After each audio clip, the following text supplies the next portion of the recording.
안녕하십니까? 이상원 교수입니다. 오늘은 야고보서 강의 두 번째 시간 제1강 서론을 구성하는 네 가지 소주제들 가운데 저자와 수신자는 지난번에 살펴보았고, 오늘은 야고보서가 정경으로 편입되는 과정, 그리고 야고보서의 해석상의 쟁점인 믿음과 행함과의 관계에 대해서 살펴보겠습니다. 먼저 야고보서가 정경으로 편입된 과정을 살펴보겠습니다. 야고보서는 초대교회 당시에 몇 가지 이유 때문에 정경으로 편입되는 과정에서 어려움을 겪어야 했습니다. 첫째로 야고보서의 저자로 야고보서 1장 1절에 명기되어 있는 야고보가 어떤 야고보를 말하는가에 대하여 확실한 결론을 내리기 어려웠습니다.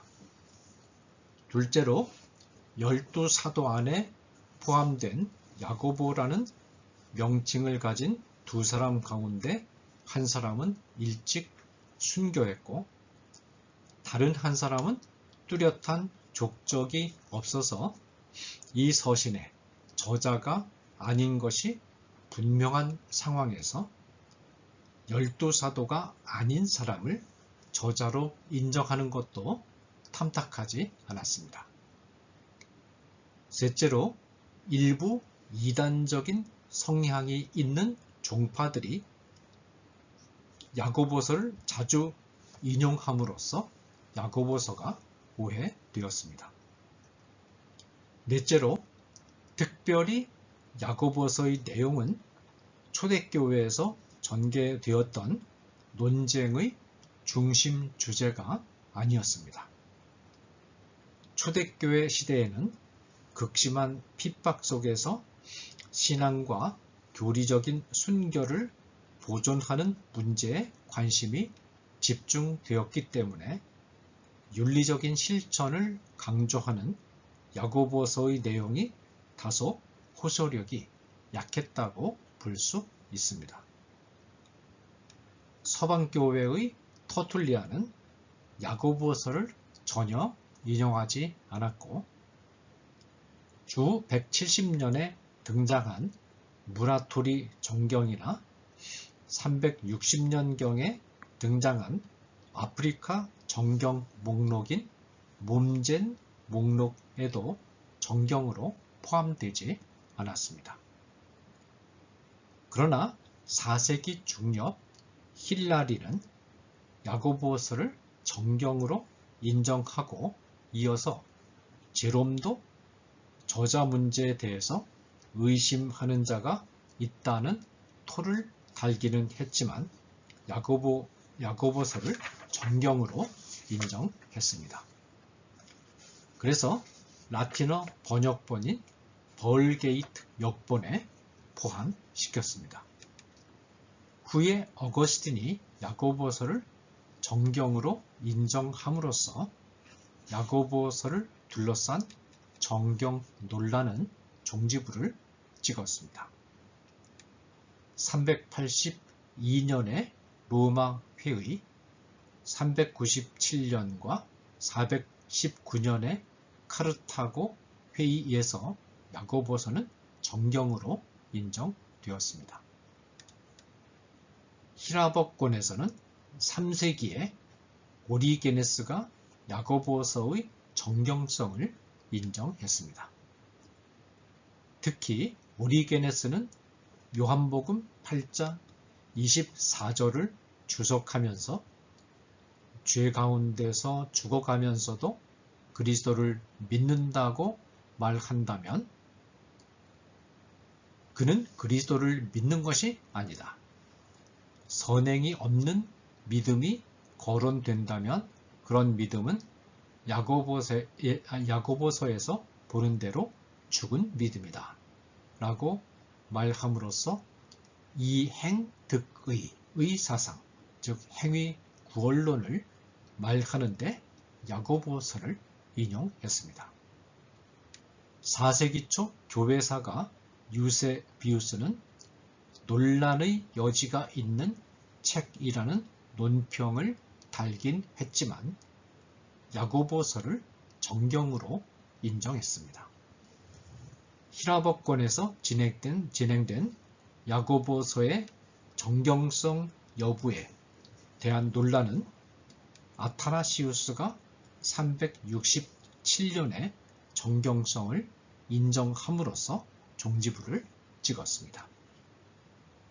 동방교회에서는 야고보서가 정경이라는 이론과 정경이 아니라는 이론이 대립되다가 412년에 시리아판 벌게이트 역본인 페시타 역본의 정경으로 포함되었고 6, 7세기경에 이르러서 보편적인 정경으로 인정되었습니다.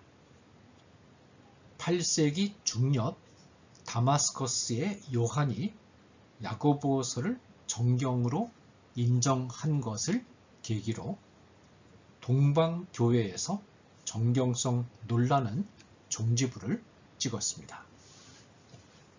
종교개혁 시대에 들어오면서 야고보서에 대한 논란에 다시 불을 당긴 사람은 에라스무스였습니다.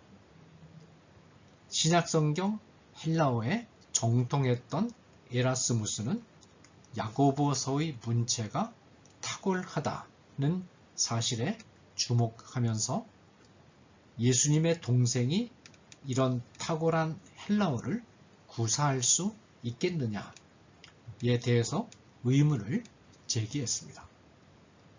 한편 마르틴 루터는 다른 서신들, 특히 바울 서신들에 비교해 볼 때 야고보서가 비중에 있어서 떨어진다는 견해를 발표했습니다. 루터는 야고보서는 요한복음과 요한 1서, 로마서, 갈라디아서, 에베소서와 같은 바울 서신들, 베드로 전서 등에서처럼 구원에 필요한 진리를 가르치고 있지 않다는 점을 지적합니다. 루터는 또한 야고보서가 로마서 4장과 창세기 15장 6절이 말하고 있는 것과 같은 이신칭의나 그리스도의 순환, 부활, 그리스도의 영에 대하여 한 번도 언급하지 않고 있고 그리스도를 서너 번 언급하고는 있지만 아무런 내용도 제시하지 않으며 바울이 율법을 종, 분노, 사망, 죄의 율법이라고 호칭하고 있는데 반하여 율법을 자유의 율법이라고 호칭한다고 말합니다. 이와 같은 이유들 때문에 야고보서는 사도의 저작이 아니며 지푸라기 서신이라고 루터는 말합니다. 그런데 우리는 루터의 이와 같은 평가에 근거해서 루터가 야고보서를 정경으로 인정하지 않았다는 결론을 내려서는 안 됩니다. 우선 루터가 야고보서를 사도의 저작이 아니라고 말했는데 사도의 저작이 아니라는 말과 정경이 아니라는 말은 의미가 다릅니다. 마가복음도 12사도의 저작이 아니고 누가복음과 사도행전도 12사도의 저작이 아니지만 루터는 이 책들이 정경이라는 사실을 의심하지 않았습니다. 또한 루터가 야고보서를 지푸라기 서신이라고 한 말도 야고보서의 정경성을 부정하는 말로 해석해서는 안 됩니다. 루터가 야고보서를 지푸라기라고 한 말은 성경적으로 보면 타당성이 있는 말입니다. 왜 그렇습니까? 고린도전서 3장 10절에서 15절을 읽어봅시다. 내게 주신 하나님의 은혜를 따라 내가 지혜로운 건축자와 같이 터를 닦아두매 다른 이가 그 위에 세우나 그러나 각각 어떻게 그 위에 세우기를 조심할지니라. 이 닦아둔 것 외에 능히 다른 터를 닦아둘 자가 없으니 이 터는 곧 예수 그리스도라. 만일 누구든지 금이나 은이나 보석이나 나무나 풀이나 짚으로 이 터 위에 세우면 각각 공력이 나타날 터인데 그날이 공력을 밝히리니 이는 불로 나타내고 그 불이 그 사람의 공력이 어떠한 것을 시험할 것임이니라. 만일 누구든지 그 위에 세운 공력이 그대로 있으면 상을 받고 누구든지 공력이 불타면 해를 받으리니 그러나 자기는 구원을 얻되 불 가운데서 얻은 것 같으리라. 아마도 루터가 지푸라기라는 용어를 사용한 것은 이 본문에 나오는 집이라는 단어에 근거한 것이 아닌가 생각됩니다. 이 본문에서는 금, 은, 보석, 나무, 풀, 짚이 모두 윤리적인 행적을 가리킵니다. 윤리적인 행적이 마지막 심판의 날에 성도들을 불의 심판으로부터 구원하는 근거가 될 수 없다는 것이 본문의 요지입니다. 따라서 지푸라기 서신이라는 말은 곧 윤리적인 문제를 다룬 서신이라는 뜻입니다. 야고보서는 윤리적인 문제를 다룬 서신이니까 루터의 표현은 바른 표현입니다. 물론 야고보서가 이신칭의의 원리와 대립되는 이행칭의의 구원의 원리를 제시하고 있다는 루터의 비판은 잘못된 해석이지만 야고보서를 윤리적인 문제를 다룬 서신이라고 본 것은 바른 관점입니다. 루터는 야고보서가 윤리적인 문제를 다루는 한에 있어서는 가치가 있는 서신임을 다음과 같이 인정합니다. 나는 이 서신을 칭송하고 좋은 책이라고 생각한다. 왜냐하면 이 책은 어떤 인간에 관한 교리를 수립하지 않고 하나님의 율법을 열정적으로 선포하고 있기 때문이다. 루터와는 달리 칼빈은 야고보서의 정경으로서의 가치를 의심의 여지 없이 인정했습니다. 칼빈은 야고보서에 그리스도의 은혜가 미흡하게 나타나 있는 것은 사실이지만 그것은 성경 저자들의 관심의 다양성을 나타내는 것으로서 야고보서의 정경성을 의심하는 근거가 될 수 없다고 보았습니다. 이미 다른 책이 충분히 다루고 있는 주제를 반복해서 다룰 필요는 없는 것이라고 칼빈은 말합니다. 야고보서는 기독교인의 삶의 모든 영역에까지 도움을 줄 수 있는 교훈들, 곧 인내, 기도, 진리의 탁월한 열매들, 겸손, 거룩한 의무, 혀의 절제, 즉 말의 절제 등과 같은 값진 교훈들로 가득 차 있다고 칼빈은 말합니다. 성경 비평학이 등장한 오늘날에는 문체나 내용 등을 근거로 해서 야고보서의 정경성을 의문시하는 이론들이 우후죽순처럼 등장했습니다. 그러나 이 모든 이론들이 야고보서를 정경으로 인정한 교회의 결정을 뒤엎을 만큼 설득력이 있는 것은 아닙니다. 예컨대 야고보서가 다른 사람이 쓴 후에 야고보의 이름만 달았다라는 학설은 고대 세계에서 이런 유형의 서신이 진정한 문헌으로 받아들여진 일이 없다는 사실에 의해서 손쉽게 논박될 수 있습니다. 자, 그 다음에 야고보서의 해석상의 쟁점인 믿음과 행함과의 관계에 대해서 살펴보겠습니다.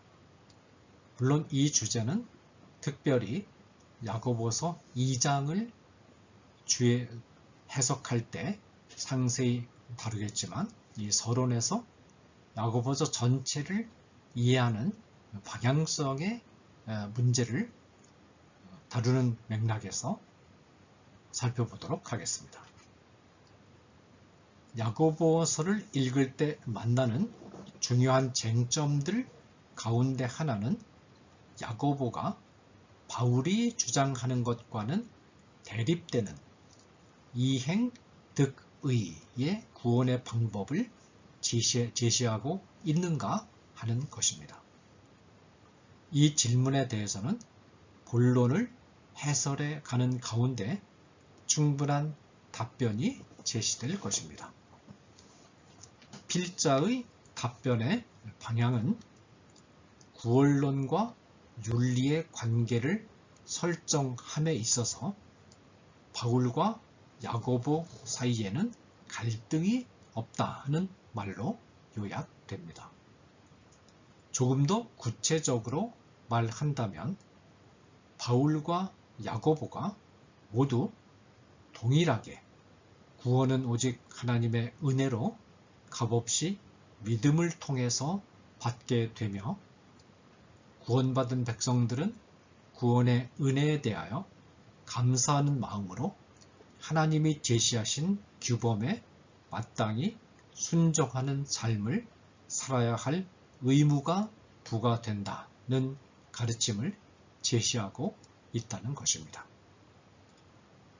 성도들이 하나님이 제시한 규범에 순종하는 삶을 살면 현실 속에서 악의 세력으로부터 자유함을 얻는 생활상의 체험을 하게 됩니다. 이런 체험을 가능하게 하기 때문에 야고보서는 하나님의 율법을 자유하게 하는 율법 또는 자유의 율법이라고 1장 25절과 2장 12절에서 명명하고 있는 것입니다. 구원을 받은 자들이 율법을 준행하는 삶을 살면 생활 속에서 자유함을 누릴 수 있다는 것이 이 본문의 의미입니다. 믿음과 행함의 문제에 관련해서 먼저 생각해 보아야 할 문제는 바울과 야고보가 서로 화해할 수 없을 만큼 갈등 관계에 있었고 그와 같은 갈등 때문에 성경을 기록할 때도 서로 상반되는 구원의 길을 제시할 수밖에 없었는가 하는 문제입니다. 바울과 야고보를 갈등 관계로 볼 수도 있는 특징들이 실제로 성경에 여러 군데 등장하는 것은 사실입니다.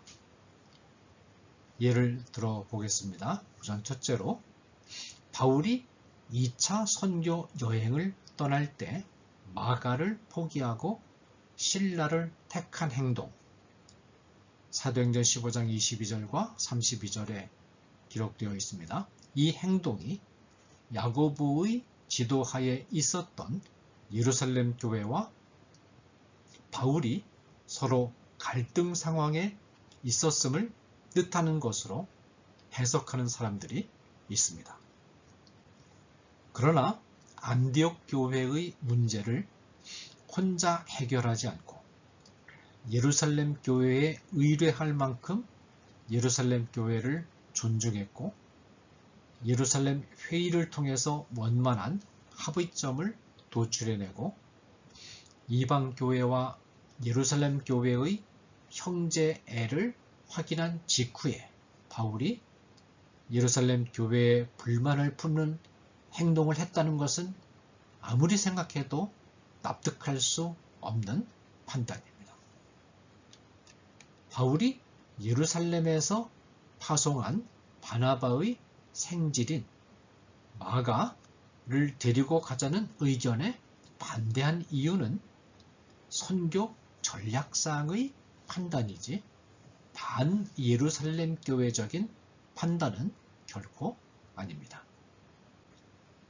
때로는 죽음까지도 각오해야 하는 고달프고 핍박이 기다리는 선교 여행길에 아직 훈련이 안 된 마가를 데리고 갔다가 또다시 마가가 중도 하차하는 사태가 발생하면 사역에도 부담이 클 뿐만 아니라 마가 본인을 위해서도 바람직한 일이 아닙니다. 이런 사태를 예방하기 위해서 바울은 마가보다는 이방 환경에 익숙한 실라를 택한 것뿐입니다. 두 번째로 갈라디아서 2장 11절 이하에 보면 야고보에게서 온 어떤 이들이 안디옥 교회에 내려와 문제를 일으켰다는 내용이 나오는 것으로 보아서 야고보와 바울은 서로 감정이 좋지 않았을 것이라고 추측하기도 합니다.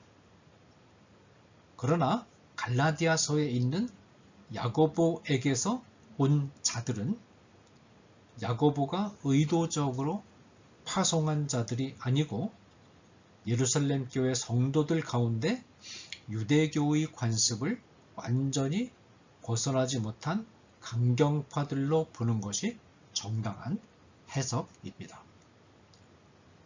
이들의 입장은 야고보의 입장과는 구별되어야 합니다. 야고보가 이들을 설득하는 일에 실패했을 수는 있어도 이들의 입장을 지지했다고 볼 수는 없습니다.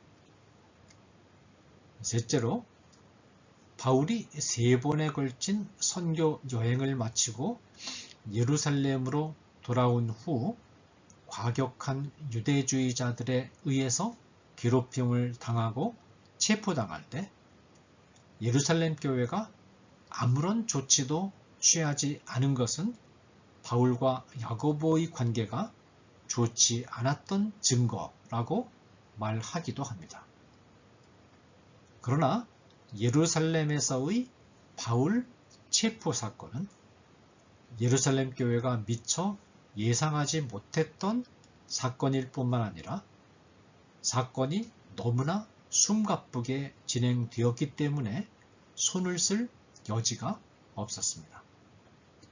또 유대 당국과 로마 당국에 의해서 진행되는 사건에 실제로 아무런 정치적 권한이 없고 교회 자체가 이미 경계와 탄압의 대상이 되어 있는 실정에서 취할 수 있는 어떤 조치가 있었을는지 의문입니다. 또 예루살렘 교회가 어떤 조치를 취하려고 했다 하더라도 바울이 그것을 원하지 않았을 것입니다. 바울을 감옥에서 구해내기 위하여 아무 일도 하지 않은 것은 예루살렘 교회만이 아닙니다. 바울이 가이사랴로 호송되어 갔을 때 가이사랴 교회도 바울을 석방시키기 위해서 아무 일도 하지 않았습니다. 사도행전 24장 26절을 읽어보면 벨릭스가 바울이 상당수의 가이사랴 지방의 인사들과 관계가 있는 것을 알고 돈만 주면 석방시켜 줄 뜻을 시사했는데도 가이사랴 교회 성도들은 바울을 빼내기 위한 어떤 조치도 취하지 않았고 바울 자신도 그것을 원치 않았음이 분명합니다. 넷째로 바울이 예루살렘 교회에 이방 교회로부터 거둔 구제금을 가지고 갔는데 이 구제금을 받았다는 기록이 없는 것은 야고보가 의도적으로 구제금을 받는 것을 거부했기 때문이라고 해석하기도 하지만 성경에는 구제금을 받지 않았다는 말도 없습니다. 결론적으로 말해서 바울과 야고보 사이에 갈등이 있었다는 해석은 너무나 무리한 해석입니다. 오히려 갈라디아서 2장 9절은 바울과 야고보 사이의 관계가 인격적으로나 사역에 있어서 얼마나 친밀한 유대 관계를 유지하고 있었는가를 결정적으로 보여줍니다. 또 내게 주신 은혜를 알므로 기둥같이 여기는 야고보와 게바와 요한도 나와 바나바에게 교제의 악수를 하였으니 이는 우리는 이방인에게로 저희는 할례자에게로 가게 하려 함이라. 자, 그 다음에 또 우리가 생각해 보아야 될 문제는 야고보와 바울이 서로 다른 구원의 길을 제시하고 있다 하는 해석이 과연 정당한가 하는 문제입니다. 아담스는 행함은 믿음의 표현이라는 점에서 바울과 야고보 사이에는 차이가 없다고 말합니다. 보다 구체적으로 말해서 아브라함이 이삭을 바치고자 했던 행위는 아브라함의 믿음의 진정성을 증명한 행위라는 점에서 바울과 야고보 사이에는 아무런 차이가 없다는 것입니다. 여기까지는 옳은 논증입니다. 그런데 아담스는 선행으로 이끌지 않는 믿음은 구원하기에는 무력하다라는 제 로페스와 거룩성의 획득은 칭의의 필수 조건일 뿐만 아니라 본질적인 부분이기도 하다라는 존 베일리의 주장을 긍정적으로 수용하면서 믿음은 구원의 길의 첫 발걸음이라고 주장했습니다. 이 말의 함의를 이해하려면 아담슨이 제시한 비유를 보면 됩니다. A라는 사람이 교통법규를 위반했다는 누명을 뒤집어 쓰고 있다고 가정해 봅시다. 그런데 A는 법규를 어겼다고 고발당한 시간에 사실은 병원에 누워 있었습니다. 이 사실을 아는 B는 A가 내용상으로 무죄라고 판단합니다. 그런데 A는 법정에서 재판을 통해서 무죄라는 법정적인 선언을 받아야 합니다. A가 내용상으로 무죄라는 판단을 하는 것이 야고보라면 법정 선언을 하는 것이 바울이라는 것입니다. 결국 야고보와 바울의 차이는 같은 사건을 보는 다른 시각에 지나지 않는다는 것이죠. 그러나 이와 같은 아담슨의 비유에는 문제가 있습니다. 아담슨의 비유에 따라서 생각한다면 바울은 믿음을 통해서만 의롭다함을 받는다고 말했고 야고보는 행함을 통해서 의롭다함을 받는다고 말했는데 이 두 말이 모두 동일한 실체를 뜻한다는 말이 됩니다. 이 말이 옳다면 두 진술 사이에는 해소될 수 없는 모순이 나타납니다. 물론 바울과 야고보가 모두 성도의 구원과 생활이라는 주제에 대해서 말하고 있는 것은 사실입니다. 그러나 바울이 믿음을 통해서 의롭다함을 받는다고 말했을 때는 구원 곧 칭의의 차원을 다룬 것인 반면에 야고보가 행함을 통해서 의롭다함을 받는다고 말했을 때는 그리스도인의 삶의 차원을 다룬 것입니다. 바울과 야고보는 동일한 주제가 지닌 각각 다른 차원들에 대해서 말하고 있는 것입니다.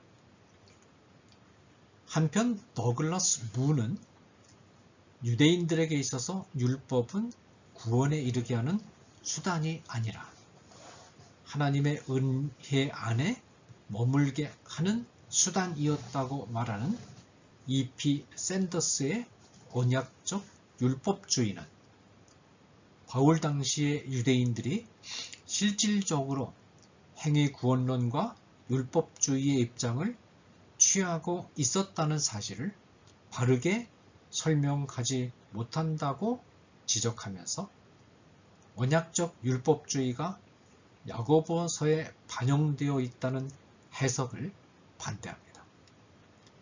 무는 바울과 야고보를 대립적인 관점에서 파악하는 제임스 던의 입장도 거부하고 나아가서는 제1칭의는 오직 믿음만으로 제2칭의는 믿음 플러스 행위라고 주장하는 로마 카톨릭 교회의 이중 칭의론 도식도 반대합니다.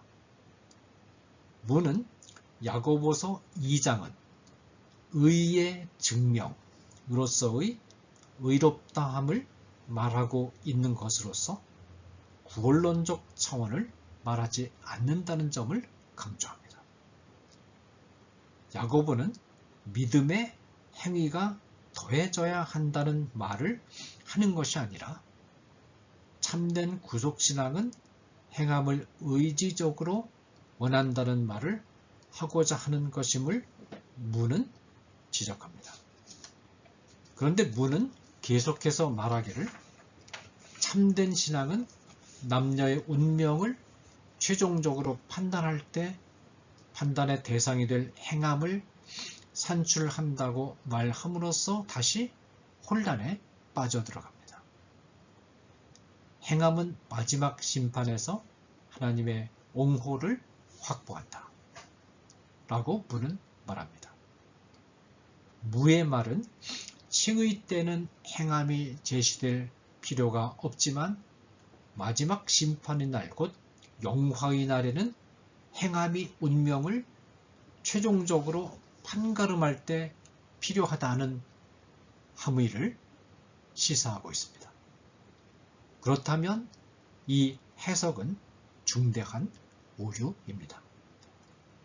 물론 마지막 날에는 우리 곧 그리스도인들의 모든 행동이 다 심판받지만 그렇다고 해서 우리의 행위가 우리의 운명을 좌우하는 궁극적인 구원의 조건이 되는 것은 아닙니다. 우리의 행위가 궁극적인 구원의 조건이 된다면 우리 가운데 살아남을 사람은 아무도 없을 것입니다. 마지막 심판날에도 우리로 하여금 심판으로부터 구원하는 힘은 오직 그리스도의 의로움 하나뿐입니다. 그러면 야고보와 바울의 차이는 어떻게 이해하는 것이 바른 이해일까요? 이 질문은 본 야고보서 강의의 중심 질문 가운데 하나이기도 합니다. 이 질문에 대해서 본 강의가 제시할 답변의 방향을 잘 표현하는 문헌은 영국 교회 신조 39조 11항과 12항입니다. 11항은 이렇게 말합니다. 우리는 하나님 앞에서 믿음에 의해서 우리 주 구주 예수 그리스도의 공로를 의지해서만 의롭다 여김을 받는다. 이 내용은 바울의 강조점입니다. 그런데 11항은 12항으로 강력하게 확장되어 갑니다. 12항은 이렇게 말합니다. 행위는 믿음의 열매이며 그리스도 안에서 하나님을 기쁘시게 하고 받으실 만한 것이며 참되고 살아있는 믿음으로부터 필연적으로 흘러나온다. 이 내용은 야고보의 강조점입니다. 그러나 12항은 11항에 굳게 뿌리를 내리고 있습니다. 이것으로 서론적 지식에 관한 살피는 작업을 마무리하겠습니다. 감사합니다.